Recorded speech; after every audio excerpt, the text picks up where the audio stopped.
ಮತ್ತೆ ಭಾರತಕ್ಕೆ ಬಂದು ಭಾರತೀಯರಿಗಾಗಿ ತನ್ನ ಸಂಪೂರ್ಣ ಜೀವನವನ್ನೇ ಸಮರ್ಪಿಸಿದಳು.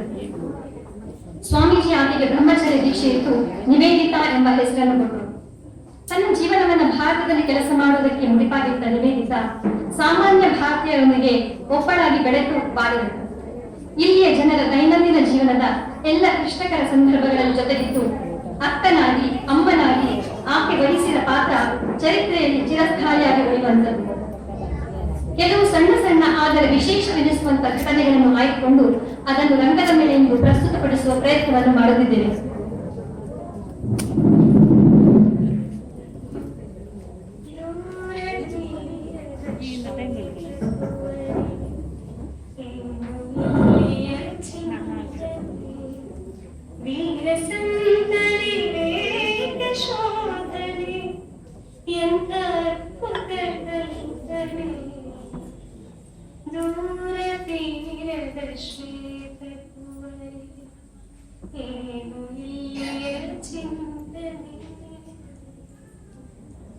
ಮೊದಲೇ ಭಾರತಕ್ಕೆ ಬ್ರಿಟಿಷ್ ಎಂಬ ಹೆಮ್ಮಾರಿ ಆವರಿಸಿಕೊಂಡಿದೆ. ಇದರ ನಡುವೆ ಪ್ಲೇಗ್ ಎಂಬ ಮಹಾಮಾರಿ ಬೇರೆ. ಕಣ್ಣೆದುರಿಗೆ ಜನ ಸಾಯುವುದನ್ನು ಕಾಣುವುದು ಬಲು ಕಷ್ಟ. ಅಬ್ಬಬ್ಬ, ಇಡೀ ಕಲ್ಕತ್ತಾ ಸ್ಮಶಾನವಾಗಿ ಬಿಟ್ಟಿದೆ. ಮನೆಯಲ್ಲಿ ಒಬ್ಬರು ಸತ್ತರೆ ಸಾಕು, ಇಡೀ ಮನೆಯೇ ಸ್ಮಶಾನವಾಗಿ ಬಿಡುತ್ತದೆ. ಮಾನವರನ್ನು ದೇವರೆನ್ನುತ್ತಿದ್ದರು ನನ್ನ ಗುರುದೇವ. ಈ ಜೀವಂತ ದೇವರುಗಳ ದುಃಖ ನನ್ನಿಂದ ನೋಡಲಾಗದು. ಹೇ ಭಗವನ್, ಶಕ್ತಿ ಕರುಣಿಸಪ್ಪ, ಸೇವೆಗೈಯುವ ಶಕ್ತಿ ಕರುಣಿಸು. ಅಕ್ಕ, ಯಾರದು? ಅಮ್ಮ, ಅಮ್ಮ, ಏನಾಯ್ತು? ನನ್ನ ಮಗು ಅಕ್ಕ, ಇನ್ನು ಹಾಲು ಕುಡಿದಂಗೆ ಉಳಿಸಿ ಕೊಡಕ್ಕ. ಆ ಭಗವಂತ ನನ್ನನ್ನಾದರೂ ಕರೆದುಕೊಳ್ಳಬಹುದಿತ್ತು. ಪಾಪಿ ಜೀವ ಉಳಿಸಬಿಟ್ಟಿತ್ತು. ಉಳಿಸಿ ಕೊಡಕ್ಕ ನನ್ನ ಕನ್ನ. ಅಮ್ಮ, ಸಮಾಧಾನ ಮಾಡಿಕೊ. ಈಕೆ ನಿನ್ನ ಮಗು ಅಲ್ಲ, ಜಗನ್ಮಾತೆಯ ಮಗು. ತಾಯಿ ಕಾಡಿ ಈಕೆಯನ್ನು ತನ್ನೊಡಲಿಗೆ ಹಾಕಿಕೊಂಡಿದ್ದಾಳೆ. ಹಾಲುಣಿಸುತ್ತಿದ್ದಾಳೆ, ಆಟ ಆಡಿಸುತ್ತಿದ್ದಾಳೆ. ನೋಡು ನೋಡು, ಈ ಮಗುವಿನ ಮುಖದ ಮಂದಹಾಸ ನೋಡು.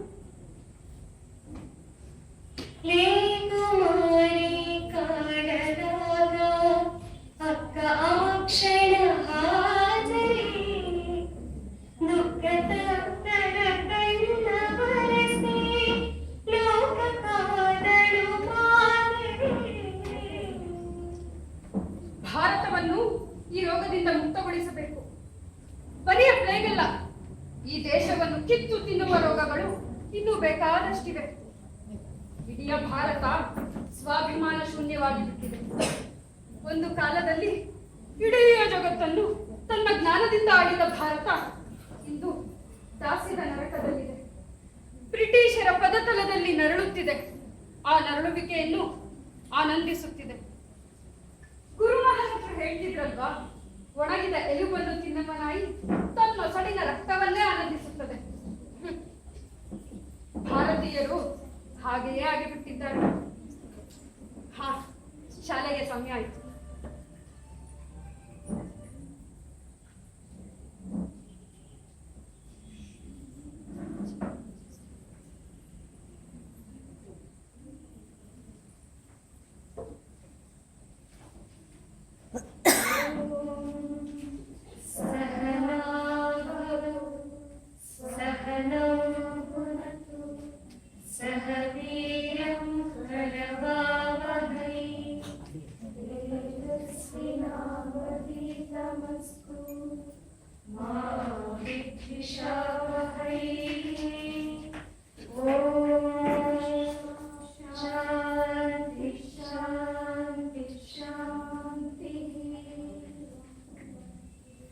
ಮಕ್ಕಳೇ, ಎಲ್ರದ್ದು ತಿಂಡಿ ಆಯ್ತಾ? ಯಾಕೆ ತಿಂಡಿ ತಿಂದಿಲ್ವಾ? ಅಕ್ಕ, ಅಪ್ಪನಿಗೆ ಹುಷಾರಿಲ್ಲ, ಅದಕ್ಕೆ ಅಮ್ಮ ಅಡ್ಗೆನೇ ಮಾಡಿಲ್ಲ ಅಕ್ಕ. ನಮ್ಮ ಮನೆಯಲ್ಲಿ ರಾತ್ರಿ ಊಟ ಇಲ್ಲ ಅಕ್ಕ. ಶಾಲೆಗೂ ಹೋಗಲಿಲ್ಲ. ಓ ನನ್ನ ಮುದ್ದಿನ ಮಕ್ಕಳೇ, ಒಂದು ನಿಮಿಷ ಕಾಡಿ.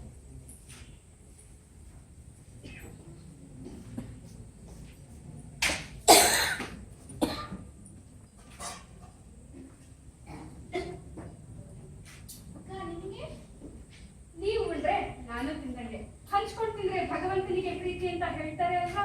ಹಾಗಾದ್ರೆ ನನಗೆಂದು ನಿಂಗೊಂದು ಪುತ್ರ ಅಕ್ಕ.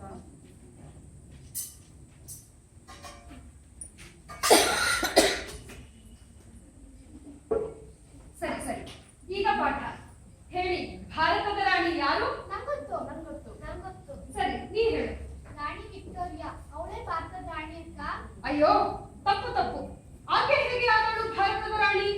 ಆಕೆ ಇಂಗ್ಲೆಂಡಿನ ರಾಣಿ. ಭಾರತದ ರಾಣಿ ಸೀತೆ, ಭಾರತದ ರಾಣಿ ಸಾವಿತ್ರಿ. ಅವರೇ ಭಾರತದ ಆದರ್ಶ. ನೆನಪಿರುತ್ತೆ ಅಲ್ವಾ?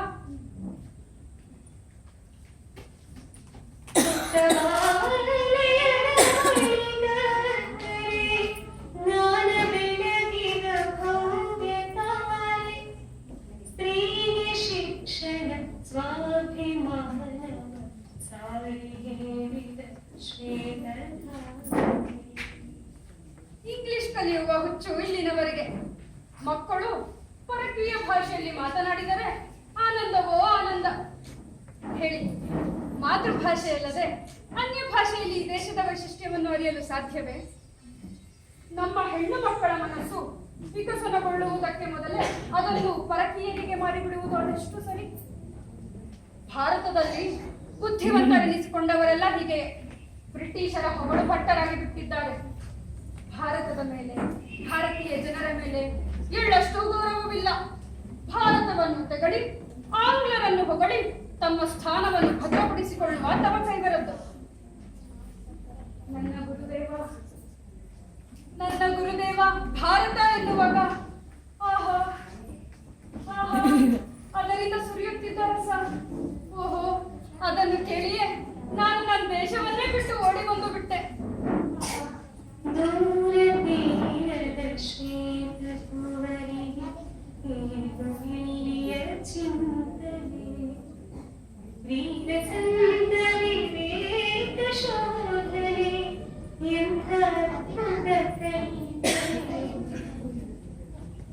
ಮಾರ್ಚ್ 25 ನನ್ನ ಪುನರ್ಜನ್ಮದ ದಿವಸ.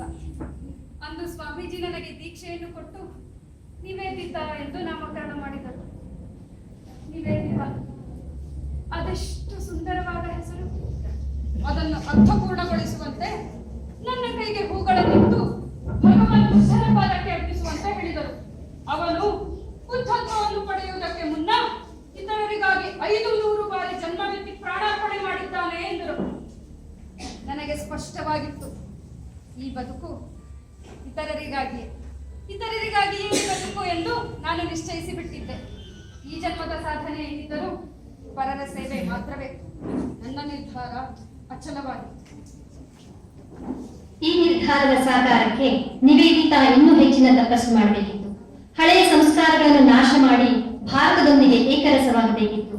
ಸ್ವಾಮೀಜಿ ಅವಳಿಗೆ ಬಂಗಾಳಿ ಕಲಿಸುವ ವ್ಯವಸ್ಥೆ ಮಾಡಿದರು. ಉಪವಾಸ ಮಾಡಿ ಜಪ ತಪಗಳಲ್ಲಿ ದಿನ ಕಳೆಯುವಂತೆ ಪ್ರೇರೇಪಿಸಿದರು. ಸ್ವತಃ ತಾವೇ ಅವಳಿಗೆ ಭಾರತೀಯತೆಯ ಪರಿಚಯ ಮಾಡಿಸಿದರು. ತೀರ್ಥಕ್ಷೇತ್ರಗಳಿಗೆ ಒಯ್ದರು.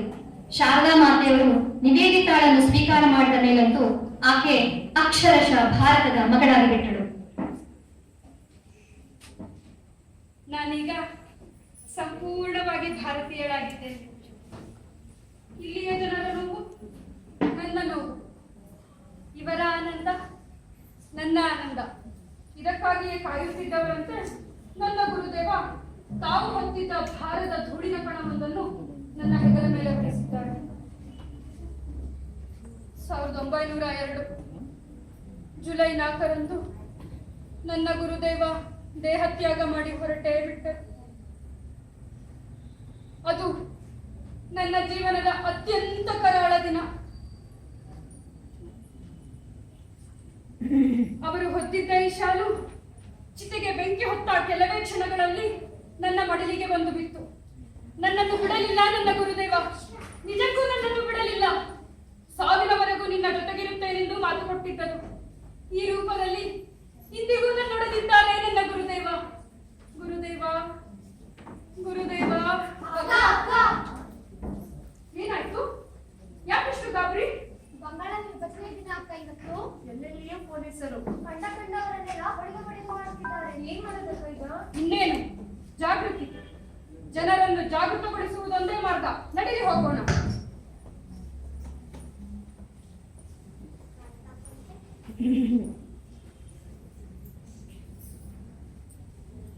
ಭಾರತ ಒಂದು, ಅದು ಅವಿಭಾಜ್ಯ, ಅಖಂಡ ಎನ್ನುವುದು ನನ್ನ ನಂಬಿಕೆ.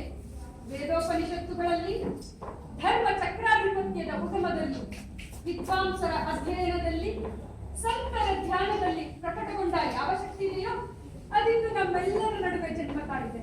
ಅದೇ ರಾಷ್ಟ್ರೀಯತೆ. ಭಾರತದ ವರ್ತಮಾನ ಅದರ ಪ್ರಾಚೀನ ಸಂಸ್ಕೃತಿಯಲ್ಲಿ ಆಳವಾಗಿ ಬೇರುತ್ತಿದೆ. ಅದರ ಮುಂದೆ ಭವಿಷ್ಯವು ಪ್ರಜ್ವಲಿಸುತ್ತಿದೆ. ಓ ರಾಷ್ಟ್ರೀಯತೆ, ಬಾ, ಸುಖವಾಗಿ ಬಾ ಅಥವಾ ದುಃಖವಾಗಿ ಬಾ, ಸಮ್ಮಾನವಾಗಿ ಬಾ ಅಥವಾ ಅಪಮಾನವಾಗಿಯೇ ಬಾ. ಬಾ, ನನ್ನನ್ನು ನಿನ್ನವಳನ್ನಾಗಿ ಮಾಡಿಕೋ.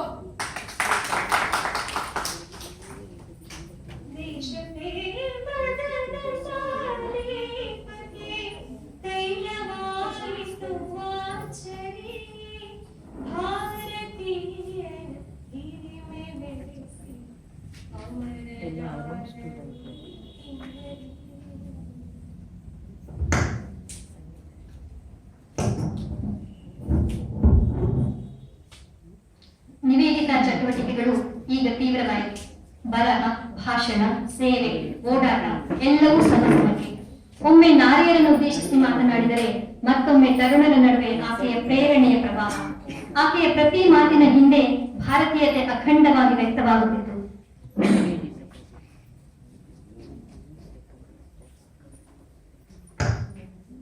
ಹೌದು, ನನ್ನ ಪಾಲಿಗೆ ಸ್ವಂತದ್ದೇನೂ ಇಲ್ಲ. ಎಲ್ಲ ನನ್ನ ಗುರುದೇವನ ಭಾವನೆಗಳೇ. ಅವರು ಇನ್ನೂ ಸೊಗಸಾದ ಭಾಷೆಯಲ್ಲಿ ಹೇಳುತ್ತಿದ್ದರು. ಅವರನ್ನು ಪೂರ್ಣವಾಗಿ ಅನುಕರಿಸಿದ್ದರಿಂದಲೇ ಇಂದು ಇಡೀ ಭಾರತ ನನ್ನನ್ನು ಒಪ್ಪಿಕೊಂಡಿದೆ. ನಾನೀಗಿಲ್ಲಿ ಯಾರು ಬೇಕಂದ್ರೆ ಅವ್ರ ಮನೆಗೆ ಹೋಗ್ಬೋದು.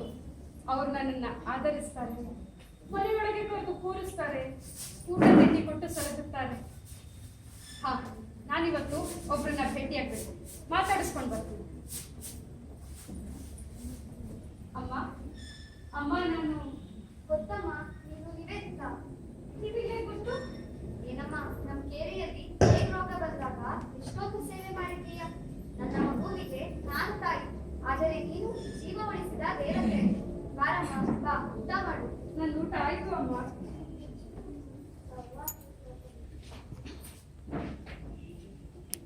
ಈ ಹಣ್ಣಾದರೂ ತಗೋತಾಯಿ.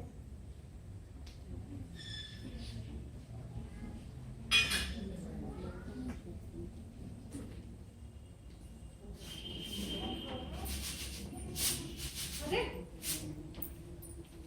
ಆ ದೀಪ ಅದೆಷ್ಟು ಸುಂದರವಾಗಿದೆ. ಅದಕ್ಕೆ ಎಷ್ಟು ಹಣ ಕೊಡ್ತೀರಿ? ನಾನು ಅಷ್ಟೇ ಹಣ ಕೊಡ್ತೀನಿ.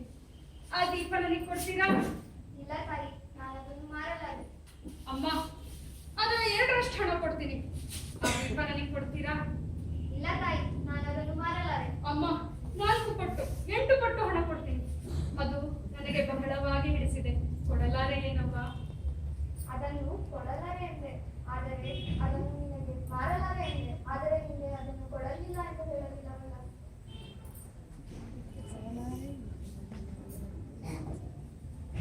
ತಗೋ ತಾಯಿ. ನಮ್ಮೆಲ್ಲರನ್ನು ಇಷ್ಟೊಂದು ಪ್ರೀತಿಸುವ ನೀನು ನಿನಗೆ ದೀಪ ಕೊಡಲಾರೆ.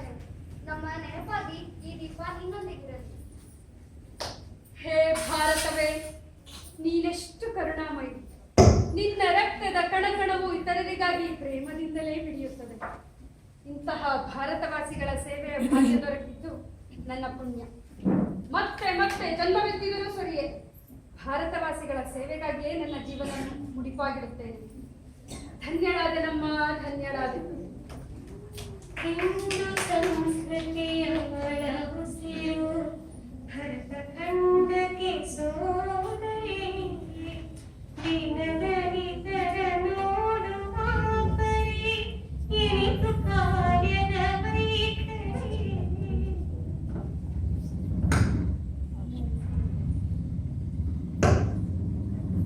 ನಿವೇದಿತಾ ತನ್ನ ನಗುವನ್ನು ಎಲ್ಲರೊಂದಿಗೂ ಹಂಚಿಕೊಂಡು ತನ್ನ ಕಷ್ಟಗಳನ್ನು ತಾನೊಬ್ಬಳೇ ನುಂಗಿದಳು. ಜೊತೆಯಲ್ಲಿದ್ದ ಸಿಸ್ಟರ್ ಕ್ರಿಸ್ಟಿನಾ ಕೂಡ ಶಾಲೆಯನ್ನು ಬಿಟ್ಟು ಹೋದಳು. ನಿವೇದಿತಾ ಶಾಲೆಯನ್ನು ಸಂಭಾಳಿಸುವ, ಹಣ ಸಂಗ್ರಹಿಸುವ, ಸೇವಾ ಕಾರ್ಯದಲ್ಲಿ ತೊಡಗುವ, ಭಾಷಣ ಮಾಡುವ, ಬರೆಯುವ ಎಲ್ಲ ಕೆಲಸಗಳನ್ನು ಜೊತೆಯಲ್ಲಿಯೇ ಮಾಡಬೇಕಾಯಿತು. ಅವಳು ಜರ್ಜರಿತಳಾದಳು. ಮೇಲಿಂದ ಮೇಲೆ ಆಘಾತಗಳು ಬೇರೆ. ಬಹುಶಃ ನನ್ನ ಕಾರ್ಯದ ಅವಧಿ ಮುಗಿಯುತ್ತಾ ಬಂದಿದೆ. ಮುಂದಿನ ಯಾತ್ರೆಗೆ ಸಜ್ಜಾಗಬೇಕು. ನಾಳೆ ನಾನು ಡಾರ್ಜಿಲಿಂಗಿಗೆ ಹೊರಡುತ್ತೇನೆ. ನಿವೇದಿತಾ ನಿರಾಳ ಮನಸ್ಸಿನಿಂದ ತನ್ನ ಜೀವನದ ಮಹಾ ಕಾಯಕ ಕ್ಷೇತ್ರವಾದ ಕಲ್ಕತ್ತೆಯನ್ನು ಬಿಟ್ಟು ಡಾರ್ಜಿಲಿಂಗ್ ಕಡೆ ಪ್ರಯಾಣ ಬೆಳೆಸಿದಳು.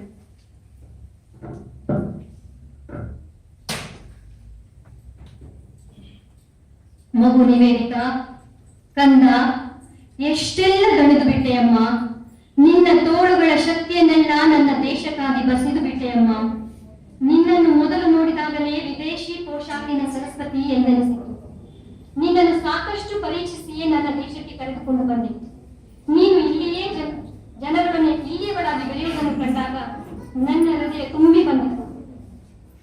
ನಾನು ಮುಕ್ತವಾಗಿ ಮಾಡಲಾಗದ ಅನೇಕ ಕೆಲಸಗಳನ್ನು ನೀನು ಮಾಡಬಲ್ಲೆ ಎಂಬ ವಿಶ್ವಾಸ ನನಗೆ ಬಂತು.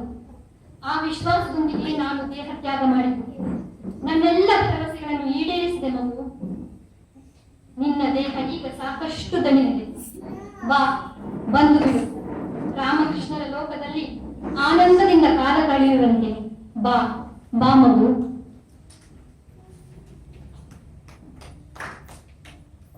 ಅರೆ, ಇದೇನು ಕನಸ? ನನ್ನ ಗುರುದೇವ ನನ್ನನ್ನು ಕರೆದಿದ್ದು ನಿಜವಾ? ನನ್ನ ಕೆಲಸ ಅವರಿಗೆ ತೃಪ್ತಿ ತಂದಿದೆಯಾ? ನನ್ನ ಜೀವನ ಧನ್ಯವಾಯಿತು. ಮತ್ತೊಂದು ಜನ್ಮವೆಂದಿದ್ದರೆ ಅದು ಭಾರತದಲ್ಲಿಯೇ ಆಗಬೇಕೆಂಬುದು ನನ್ನ ಆಸೆ. ಈಗೋ ಬಂದೆ ಗುರುದೇವ, ಬಂದೆ.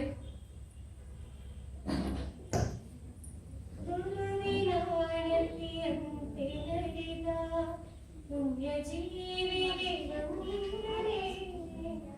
ನಮ್ಮ ಸೇವೆಗೆ ಜೀವ ತೀರಿದ ಅಕ್ಕಗೊಂದು ನಿವೇದನೆ.